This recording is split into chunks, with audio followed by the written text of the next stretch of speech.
más este canal. El tema elegido para hoy es la mecanobiología de los cilios. Como todos sabemos, las células son muy sociables y necesitan comunicarse unas con otras para poder desarrollar sus funciones. Esta comunicación entre células se da gracias a receptores que reaccionan frente a distintas señales, como hormonas y factores de crecimiento que indican a las células procesos esenciales tanto en el desarrollo embrionario como en los tejidos y órganos adultos. En algunas células de nuestro cuerpo, estos receptores tan importantes son unas estructuras similares a pelillos llamadas cilios. Los cilios son unas estructuras celulares que se caracterizan por presentarse como apéndices cortos con aspecto de pestaña. Antes, estos cilios se consideraban vestigiales en la mayoría de los tejidos, pero ahora están surgiendo como actores principales ya que se ha visto que pueden desempeñar funciones sensoriales y de señalización que tienen naturaleza mecánica. Los cilios de las vías respiratorias, el oviducto y el ganglio embrionario generan flujos extracelulares de moco y otros fluidos. En los adultos, estos flujos son necesarios para el correcto funcionamiento de los tejidos, mientras que en los organismos en desarrollo, estos flujos proporcionan señales direccionales para la ruptura de la simetría izquierda-derecha y la migración celular. En la actualidad podemos distinguir entre tres tipos de cilios atendiendo su capacidad para moverse, así como el tipo de movimiento. Los que se encuentran en las vías respiratorias y el aparato reproductor femenino son los cilios móviles, que tienen movimientos unidireccionales. Por otro lado, está el cilio nodal, que se encuentra ubicado en las células que forman el nodo embrionario y realiza movimientos rotacionales y tiene un papel importante durante la embriogénesis. Finalmente, se ha descubierto hace relativamente poco que existe otro tipo que es el cilio primario, que es inmóvil y está presente en numerosas células del organismo. Desempeña numerosas funciones de señalización celular con el fin de conseguir el correcto desarrollo y homeostasis de los distintos tejidos del organismo. Pero, ¿qué se esconde bajo la membrana de un cilio? Acompáñame a descubrirlo al microscopio.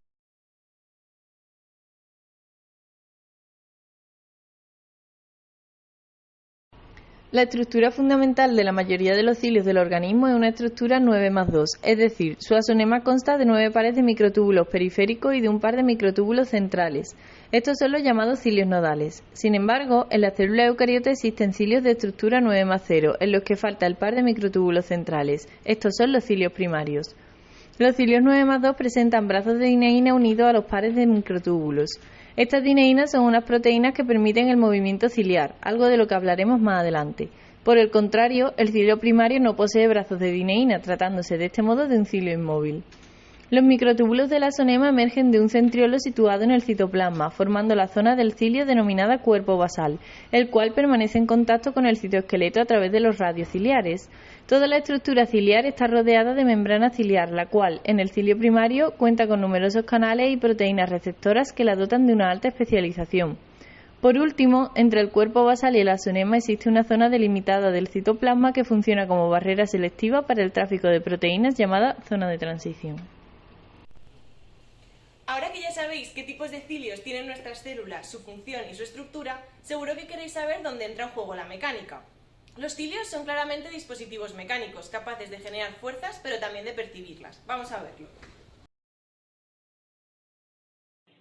La motilidad ciliar se produce por el deslizamiento de los 9 pares de microtúbulos axonemales periféricos que operan como dos conjuntos opuestos, uno para producir el movimiento efectivo y otro para producir el movimiento de recuperación. Este proceso está impulsado por ATP y un conjunto de motores moleculares, las dineínas axonemales. Las dineínas axonemales están formadas por dos conjuntos de brazos, los brazos externos y los brazos internos. En general funcionan juntos, pero los brazos externos regulan principalmente la frecuencia de los latidos oscilatorios del movimiento ciliar, mientras que los brazos internos controlan la forma de ese latido. Estos motores de dineína conducen a la flexión del cilio caminando a lo largo de uno de los pares de microtúbulos mientras están unidos al otro, lo que hace que los pares se deslicen unos respecto a otros. Los mecanismos por los que las dineínas se coordinan siguen sin entenderse del todo, pero se cree que implica un acoplamiento mecánico entre los brazos de dineína, de modo que el ciclo químico-mecánico de una dineína se ve influenciado por las fuerzas ejercidas por los otros brazos.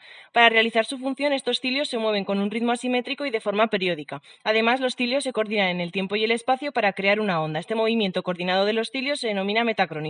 Este movimiento se tiene que dar en la dirección correcta para generar un flujo de fluido que sea fisiológicamente útil.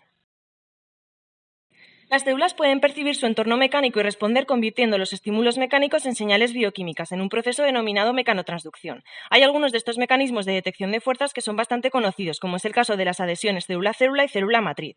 En los últimos años se está trabajando sobre la hipótesis de que esta detección de fuerzas puede estar también mediada por los cilios, actuando estos como orgánulos mecanosensores debido a su geometría estructural. En concreto, esta función de sensor mecánico se le atribuye a los cilios primarios.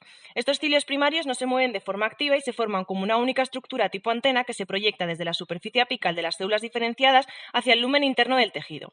Se ha encontrado en células madre, células musculares, células cerebrales y células del tejido conectivo. Se cree que este tipo de cilio actúa como si fuese una especie de antena GPS que capta las señales externas mediante receptores únicos, indicando de forma inmediata en qué dirección y a qué velocidad deben moverse las células o cómo deben actuar. La hipótesis más aceptada es que a través de la flexión, un cilio inicia cascadas de señalización de mecanotransducción, incluyendo flujos iónicos dentro del cilio, activando así otras vías de señalización en el interior de la célula. La flexión del cilio puede ser desencadenada por diferentes estímulos mecánicos, como la tensión de cizallamiento generada por el flujo en los vasos sanguíneos y los riñones, la distorsión de la matriz extracelular en los huesos y el cartílago, junto con las fuerzas de compresión que activan los flujos intersticiales o la tensión y los flujos biológicos generados por los cilios móviles en el cerebro y las cavidades espinales.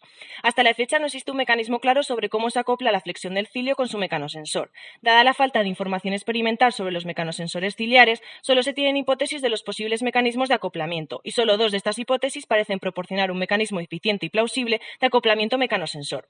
Una de estas hipótesis sostiene que el canal mecanosensible detecta la curvatura del cilio, provocándose una tensión que abriría el canal de mecanotransducción. Dicho mecanosensor podría funcionar como un interruptor mecanoquímico. Dado que la curvatura de un cilio desviado tiene su máximo en la base, es ahí donde se esperan que se localice este sensor. La otra hipótesis es que un canal mecanosensible perciba el movimiento de cizallamiento entre los dobletes de microtúbulos en el axonema. A diferencia de los canales sensibles a la curvatura, los sensibles al cizallamiento tendrían que estar situados cerca de la punta del cilio.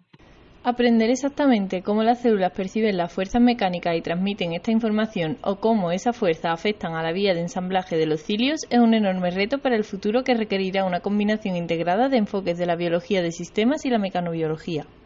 Eso es todo, amigos. Esperamos que os lo hayáis pasado muy bien y que hayáis aprendido mucho. No olvidéis suscribiros al canal. ¡Adiós!